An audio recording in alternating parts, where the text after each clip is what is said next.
Hi, all. I'm Diana Ransom, Executive Editor at Inc., and I'm pleased to be here to talk about how to scale a company's social mission. I'm joined today by David Heath, the CEO and co founder of Bombas, a socially responsible apparel brand based in New York City. David, thanks for being here. Thanks for having me. I love your startup story. You discovered the brand's social mission before you even knew that Bombas would eventually sell socks. I wonder if you can talk about what that social mission is and the value of that epiphany for a minute. Yeah, so back in 2011, I was scrolling on Facebook, as one does, and I came across a post from the Salvation Army that said socks are the number one most requested clothing item at homeless shelters. And, I kind of sat there and was like, wow, that's pretty sad. Here's an item of clothing that I've never spent more than a few seconds a day thinking about.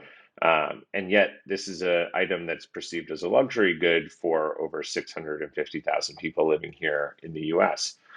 And I didn't immediately go, oh, there's a big business in here. I was kind of just like, I kind of sat with it for a little bit, and I found myself sharing this fact with people, one of whom ended up being one of my co-founders, who was my coworker at the time, Randy. And I was very interested in entrepreneurship, and very might as well have been an Inc. article I was reading about Tom's shoes and kind of the rise that they were having and this kind of moment that they were creating. I think they were in their fifth year of business and growing quite rapidly, really pioneering the buy one, give one movement. And just a few months earlier, uh, what now seems like a ubiquitous name in the consumer products world, but Warby Parker had just launched, and they were donating eyewear for every pair of eyewear that they were selling. And that's kind of when I had my aha moment. I was like, oh, like here are two great brands donating product to those in need. Maybe I could help solve this problem in the homeless community by donating socks for every pair of socks that we would sell. Okay, so basically the actual problem of homeless people not having enough socks is what actually drove the product that you ended up selling. It's pretty That's fascinating right. stuff. So why was it important for you as an entrepreneur to found a business with a social mission? Yeah, I mean, I think like all entrepreneurs, right? Like we solve problems through business, right? That's kind of like the crux of entrepreneurship. And it kind of just so happened that, I was really kind of motivated and moved by this idea that something so simple and so small that everybody I know, has never ever really kind of worried about is really in such a high need. And living in New York City, I have many interactions with the homeless community, to and from work.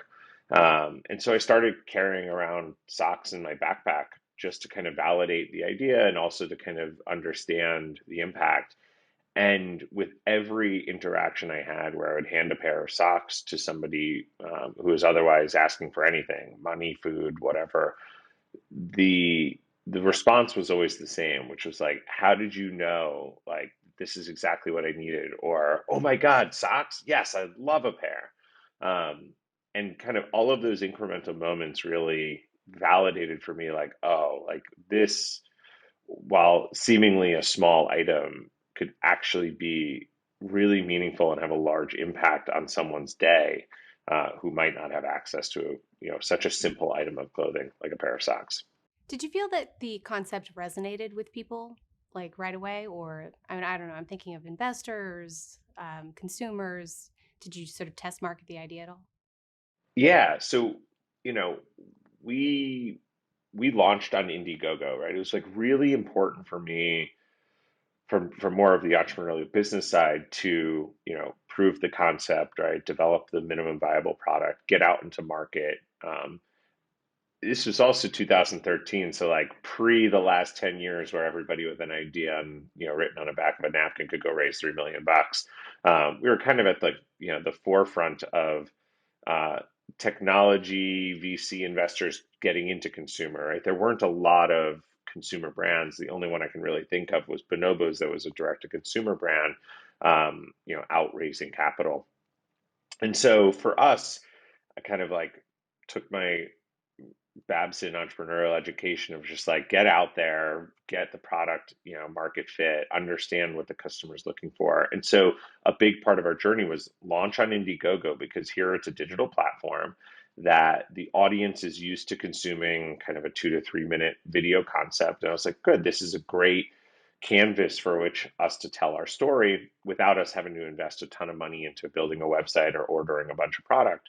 And so we launched the Indiegogo campaign and kind of led with, socks are the number one most requested clothing item at homeless shelters. And here's how we spent the last 2 years kind of rebuilding, an otherwise forgotten about product into something really great. And we put it out into the world and we did, I think, $25,000 in our first day. We ended up doing $150,000 in our first month. And that's when we were like, oh, okay, like this really does resonate with people. It's great to hear that. I think precious few businesses probably get that affirmation right away.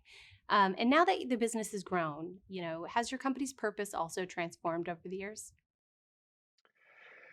The it is expanded, but the core DNA of giving product to the homeless community is still at kind of the core of everything we do. Um, it's interesting over the years, I think we've had greater aspirations to, do more for our friends in the homeless community. And, after I think we donated our 10 millionth pair, which is like in year four, we were like, okay, how do we go bigger, right? And we started talking internally. Okay, do we open up our own homeless shelters? Do we go to Washington to lobby and advocate? And the interesting is, after this kind of big strategy exercise and like what else we could do, we realized like, no, we've really almost just gotten started, right? And the demand for these products is still there. And what we're really good at is creating product, really good at creating a brand, really good at marketing. And so we just need to continue to do more of what we do. As we've as the team has expanded and as our resources have expanded, we have been able to help our giving partners in somewhat more meaningful ways. We donate hours of time. I think last year we donated over 5,000 hours, even being remote, as an entire team. And then for giving partners, we're giving them additional services, whether it's creative services, financial services, help, but basically like skills that are intrinsic in our organization. We lend kind of advisory and mentorship work out to our giving partners. And then in other instances, when certain giving partners are really struggling, their washing and drying machine just broke. Sometimes we'll pull funds together to help kind of really dire situations. But I think the core of kind of what we do around giving product and having since expanded into t-shirts and underwear, which are underwear is the second most requested item at homeless shelter, clothing item at homeless shelters, and t-shirts is the third. It's still in kind of the DNA of giving the most needed clothing items to the homeless community and just trying to really build upon the scale of that. So you've stress tested the one for one model. If you could look at it academically for a moment, what do you think works and doesn't work about the model? So it works for us, right? There's really nothing from an academic level in our own use case that doesn't work. We've scaled to over 65 million items donated while increasing revenues, while increasing profitability. Um, I think that it's really important, and the advice that I give to a lot of entrepreneurs who want to have some sort of a, purpose or mission, give back component to their business is it has to work within the constructs of the unit economics, particularly if it's a consumer business. So in a low margin business like automobiles, like you couldn't do a buy one, give one, right? Like it just like there's not enough margin in the product to be able to give one away. So academically, I think you have to validate the need, right? So for us, we learned that oftentimes homeless shelters and our giving partners were going out and using their own budget to buy socks, underwear, and t-shirts because they can't accept used underwear and socks for obvious reasons, and it requires the you and I to go out and buy a bag of socks and go donate them, which obviously doesn't happen all that often. So for us, we were addressing a very specific need that was never going to be fulfilled, even at the millions and tens of millions of pairs that we're donating to date. So that's validating the need. And two is, again, validating that it works within the constructs of kind of your unit economics, that it will eventually scale and allow you to, you know, maintain that level of giving without having to compromise in any way. But is it more efficient to say give a portion of your proceeds or revenue to say a charitable institution versus giving actual socks? In our instance, no, because we're leveraging economies of scale, right, for our size, because we're placing tens of millions of pair orders with our factory partners. We're also placing a matched order of donation items with those same factory partners.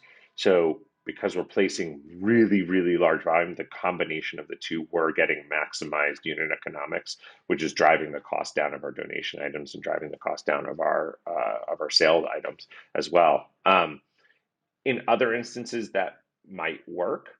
I think the it's also from a marketing and messaging standpoint. I think it's real. I think the beauty of the buy one give one like model is that it's really easy for the consumer to understand, right? It's like I buy one of these, and then one of these also gets donated. Where if you're like, we donate 5% of our profits. It's like the consumer doesn't know how much profit you generate. So they're kind of like, yeah, it's good, but I don't really know the impact I'm having. Whereas like we can quantify and say we've donated 65 million items. We know that if you bought 10 pairs in Pennsylvania, 10 pairs are going to get donated to a giving partner in Pennsylvania. Like it's a really, really, it closes the loop for the consumer in a really nice way. Yeah, it's less abstract for sure. Um, Totally. why is having a strong mission important both as a company and as an employer? Well, as a company, I think, we've proven why it's important, right? We have incredible customer loyalty. I think from a brand perspective, especially in a otherwise sleepy, commoditized category of, socks, it's really hard to differentiate. I think you've got a lot of people that differentiate with design, but we have synonymously become known as the sock company that donates socks to the homeless community for every pair that you purchase. And owning that narrative with the consumer makes us really, really sticky. Um, I think it has also contributed to a differentiator for the consumer as to why to purchase our product when you could purchase the same price product and from somebody else and not have impact. So we've seen a tremendous amount of the business success being attributed to our mission. I mean, look at a example just as this. I'm not sure that we'd be having this conversation right now if we didn't have a mission, right? So from the business perspective, I think it's given us a lot of a lot of value. And then from a employer perspective, it's interesting. We've had incredibly low turnover, and we've also been able to attract and retain talent from some of the best, biggest, most amazing companies in the world. And unanimously, every time that I get to meet and interview one of our new employees, they always say, "Look, I could have gotten paid the same amount, or maybe even a little bit more somewhere else, but I wanted to feel like my work was giving, was having a positive impact in this world." And it's really easy for them to quantify and validate that impact as well. And then I think everything that goes along with it, right? Like we create time both during the workday, before, after, around flexible schedules for people to take time to volunteer and get really close to the mission, which I think is really important. So it kind of somewhat becomes self-selecting in terms of the types of people.